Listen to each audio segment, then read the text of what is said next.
This episode is brought to you by Vital Farms. Isn't it bullshit to have to question where your food comes from? At Vital Farms, you can trace your pasture-raised eggs all the way back to the source, the pasture. On the side of each pasture-raised carton of eggs, you'll find the name of the farm where your eggs were laid. And when you look the farm up on their website, you'll get a peek at all the sunshine, fresh air, and open space the hens enjoy. Learn more and find out where to buy them at vitalfarms.com. Vital Farms, keeping it bullshit-free. This episode is brought to you by Kia's first 3-row all-electric SUV, the Kia EV9, with available all-wheel drive and seating for up to 7 adults, with a 0 to 60 speed that thrills you 1 minute and available reclining lounge seats that unwind you the next. Visit kia.com/EV9 to learn more. Ask your Kia dealer for availability. No system, no matter how advanced, can compensate for all driver error and or driving conditions. Always drive safely.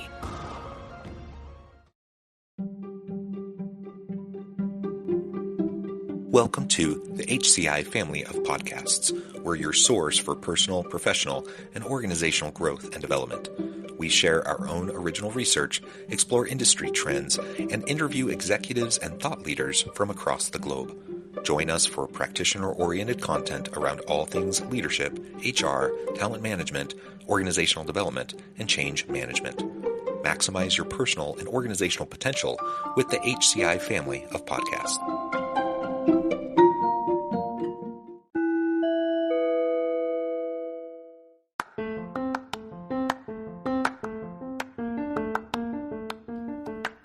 Welcome to the podcast. In this podcast episode, I talk with Cary Sparrow about upgrading your market intelligence in order to compete for talent.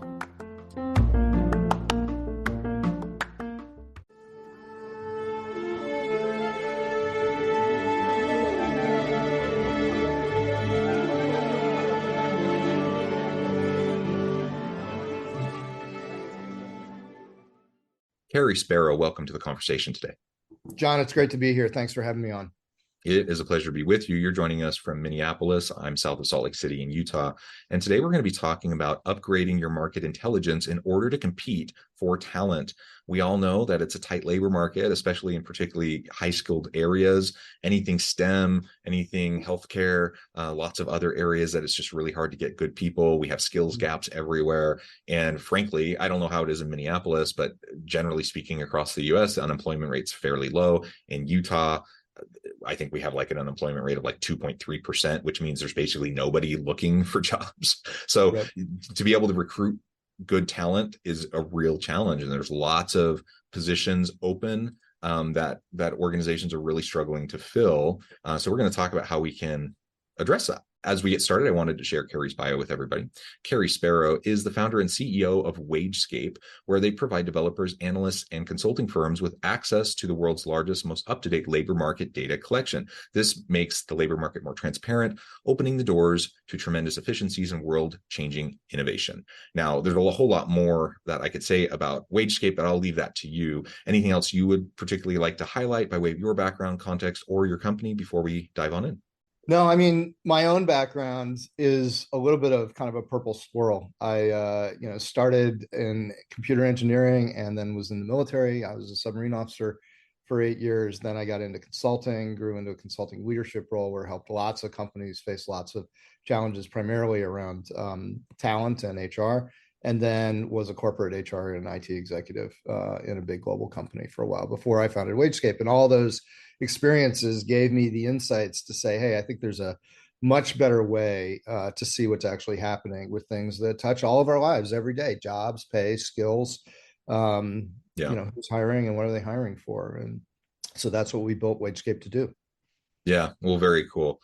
And you spoke a little bit to just kind of the origin story, but maybe you could zoom in a little bit more. What served as that inspiration for WageScape? Tell us a little bit more about that background and history and how you started to develop it.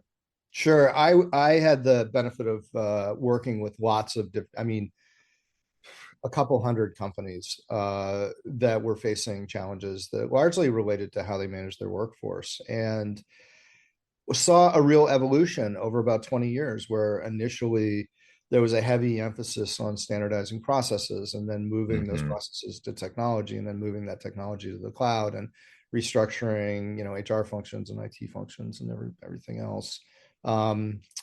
And they all those efforts fell short. And when I was actually in the job, where I was responsible for upgrading kind of the workforce management capabilities of an organization that had 150,000 people across almost 70 countries.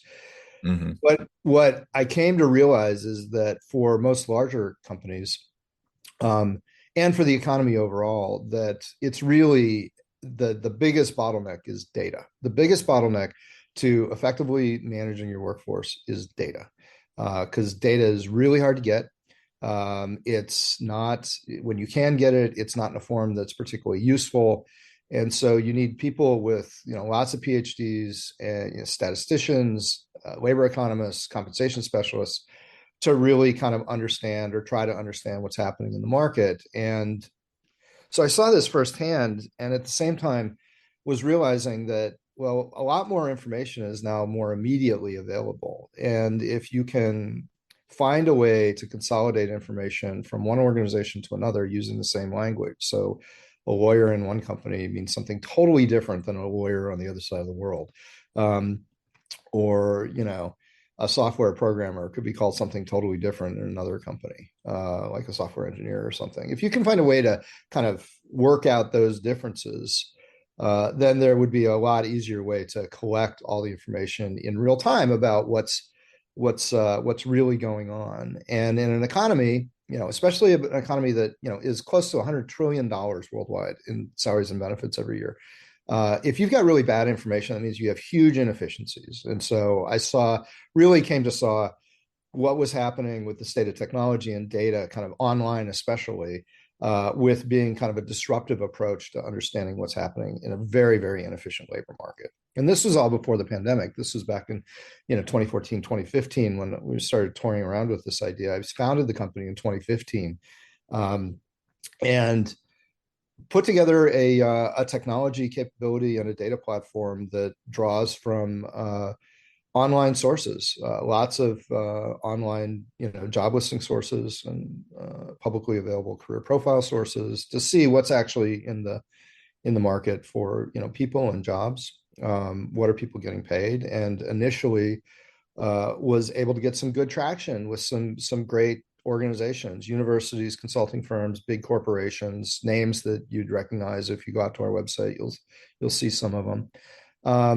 And then the pandemic hit, and the whole labor market just went completely sideways. And that was really a big kind of shot in the arm for us, because the kinds of intelligence that we were dealing with was exactly the kinds of things that people needed to have, but they didn't have any other sources to go to. So some of the factors that went into that. First of all, you had a very, very disparate impacts of the pandemic itself. You had some parts of, some industries where everything shut down, like all hiring stopped. Folks went home, businesses went out of business. It was horrible. We all lived through that. There were other parts of the economy, though, where it was exactly the opposite. Business demand just flooded into things like supply chain and logistics and home delivery. And I mean, the whole notion of supply chains was upended. And so you had some places where they weren't doing anything, and others where they couldn't get workers fast enough. And as a result, you started to see workers or employers finally capitulating and raising wages very, very dramatically. The kinds of things that we track, we're able to see on a daily basis what's happening with hiring and pay. So we knew what was going on, but we also were hearing everything that the traditional sources of market, like economic data and so forth, were saying. And there was a big, huge disconnect between what we were seeing was actually going on and what folks were saying, because they didn't have really any good information. It was all speculation. So you have very disparate impacts in terms of unemployment and hiring needs. You've got wages that are going up. Then you have remote work that very quickly companies started realizing and workers started realizing they could do their jobs from anywhere. And so companies recognized they could hire from anywhere. And so now a lot of the assumptions in terms of how how you needed to see kind of the job market went out the window, because the job market, instead of being right around your, wherever you were located, was now nationwide and in a lot of cases global. So that was a real shot in the arm for us, because what we had done in the meantime was we had created the world's largest platform for real-time pay and hiring intelligence. And what that means is that, as an example, in the US, we track data from about 60 countries. But in the US, we track over 80% of all new jobs that are created in the country, right? So this is, sample sizes that are measured in millions, whereas economic, survey data and so forth usually are dealing with thousands of data points. And so they're not really that accurate or precise. Whereas ours was really precise. We could see almost every job in the country. We could see who was doing the hiring, how much the organizations were expecting to pay, what they needed, so we could see how skills were changing and evolving. And we do that every day. We go and we scan the entire market every day. So it's very real. It is as real time as you'd want or need at this stage. And so our problem at that point was not that we didn't have a solution and that we didn't have a market condition that needed the solution. Our problem was that nobody knew about us, because when I first set up the company, I wanted to just sell to other people who would incorporate our data into technology solutions or consulting solutions or research that didn't need applications. Because when you get in the application business, you tend to focus just on those specific applications. But there's tons of folks that, people in financial services and fintech and big corporations, HR consultancies, recruiting firms, hedge funds and investment managers, banks, and, folks that look at like bond portfolios and real estate prices, all of these different groups and more, media companies, sales intelligence folks, all of them and more need labor market data. And so if we had been in the business of creating applications, for all those different uses, we never would have gotten anywhere. So I wanted to be strictly just a data provider to relatively big companies. But when the 2020, late 2020, early 2021, when everything was completely out of bounds with historical expectations, we realized that we needed to get our intelligence in the hands of many, many more users than our current clients could reach. And so that's when we started building applications and other services that were, direct to end user. And we've really seen demand, come up from that standpoint. But it's a totally different game now. If you're a hiring manager, this, that you're dealing with very, very different factors than you were 3 years ago. And those factors vary by job, they vary by industry, they vary by location.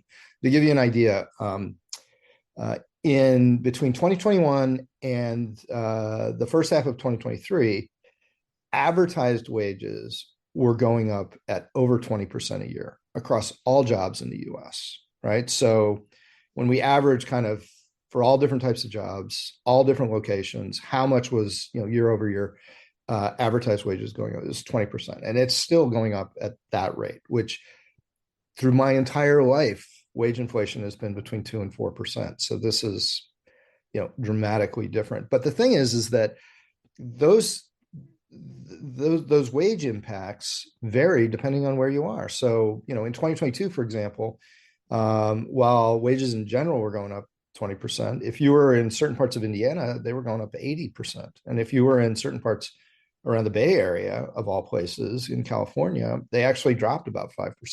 And so it's really variable now. And so it's a totally different economic environment. And in order to effectively find talent and keep the talent that you've got, you need a completely different source of insights, much more real time, much more granular, much more localized. So, well, I appreciate that. Just at the very end, as you said, real time, granularized, and localized. So very important. So I'm sure anyone listening is thinking, yeah, of course, the better data we have, the more, the better kind of decisions we can make in terms of staffing and recruitment strategies and trying to compete for talent. and having that data is going to be super powerful, and frankly, it's going to put you ahead of a lot of organizations that don't have that, and it's not informing their strategies and their decisions. Can you talk through, some specific examples of how this has helped organizations, specifically those, and particularly those who find themselves in those industries and fields where it's just really, really challenging? How have these market insights and intelligence helped them to find the right people and to be in a better place in terms of their talent strategy? Sure, we see it across the board. So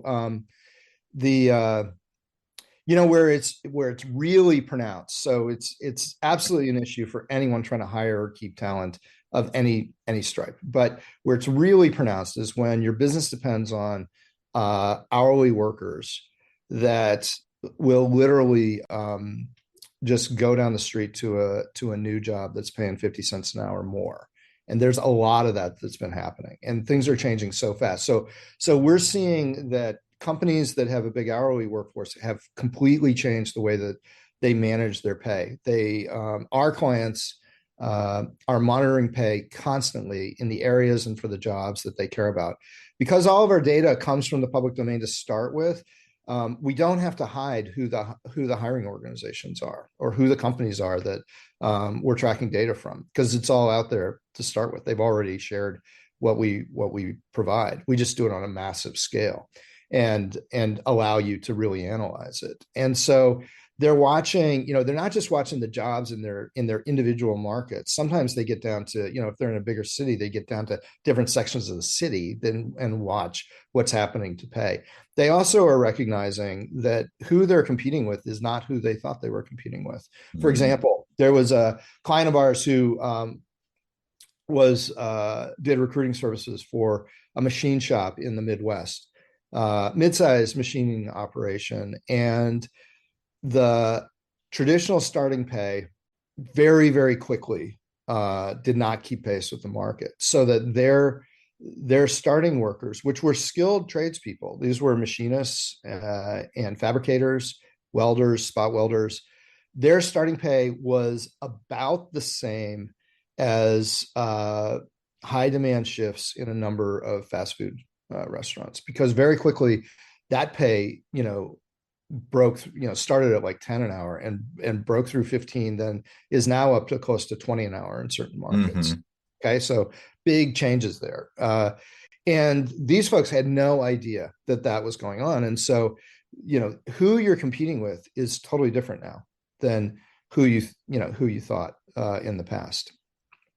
And so I do a lot of work with my son's school, and it's the same thing with teachers, where teachers are leaving the profession because of, yes, there's considerations around like the teaching environment and support teachers get, but really pay is a huge issue for them. And now schools are not competing with other schools for teachers. They're competing with all other careers for teachers because the pay has fallen behind so much there. So our clients have really adapted how they look at how they need to be managing pay and hiring decisions, and also how they need to be thinking about retaining their own employees, because every one of their employees is a target for somebody else. And if you're offering kind of a 5% raise to somebody, but they love where they work, then you're probably not going to get them. But if somebody loves where they work and they get offered a 30% raise or a 40% raise, it's a totally different ballgame. And so now people realize that they've got to stay on top of that, especially where they have big pay sensitive employees. There's another piece, which is just competitive insights. Folks have, this is surprising to all of our clients when they start working with us, is they start wanting to know what's happening in kind of their local markets and what's happening with hiring and pay and skills for the jobs they care about. But what they very quickly realize is now they've got insights into all their competitors. They can see who they're hiring. They can see who's ramping up, in anticipation of growth or opportunities, who's cutting back. So you get a level of competitive intelligence that's never been available before, at least not easily available, not without paying a lot of money to different consulting firms. So, it's still playing out. This is a relatively new capability. There's only a small handful of providers in the space, but we're seeing adoption that is just skyrocketing as more and more companies are embracing, the need for a different approach to market intelligence. Yeah. And perhaps you've already addressed it, but are there kind of emerging new market intelligence capabilities even today than what we saw 6 months ago, a year ago, certainly 5 years ago? Where do you see things going, say, in the next year or two? So we have kind of as a core competence the ability to collect very, very efficiently on a very large scale information from lots of different places. And so we get at when you do that, when you're able to do that, now suddenly you're able to provide insights that weren't available before. So we're seeing lots of folks are coming to us saying, in addition to what you already provide, can you get data from different sources? So merge, for example, online hiring data with government, government census, government unemployment data, and so forth, or merge, data from our platform and a sales intelligence platform, merge data from a whole bunch of different things. We had one come up the other day that was wanting in one country that has strong union representation, wanted to create a much more functional source of information about union bargaining agreements. And all of our core capabilities can do that.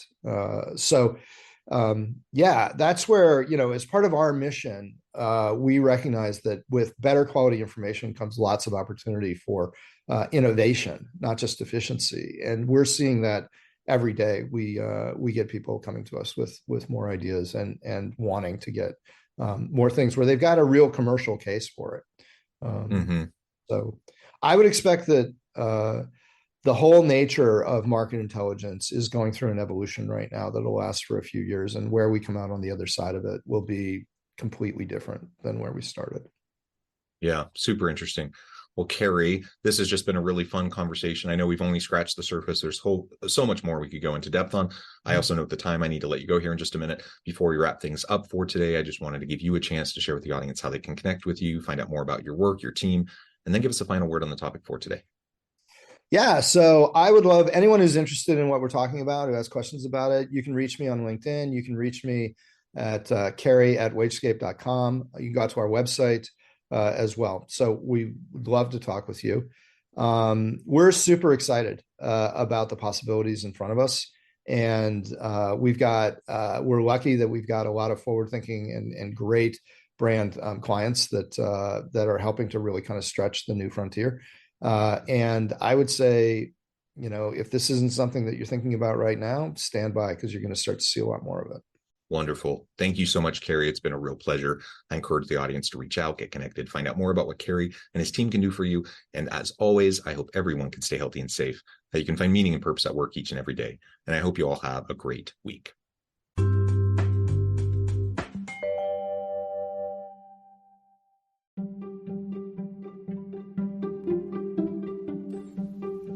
Thanks for joining us for this episode of the podcast. We hope you stay healthy and safe, and please join us again soon.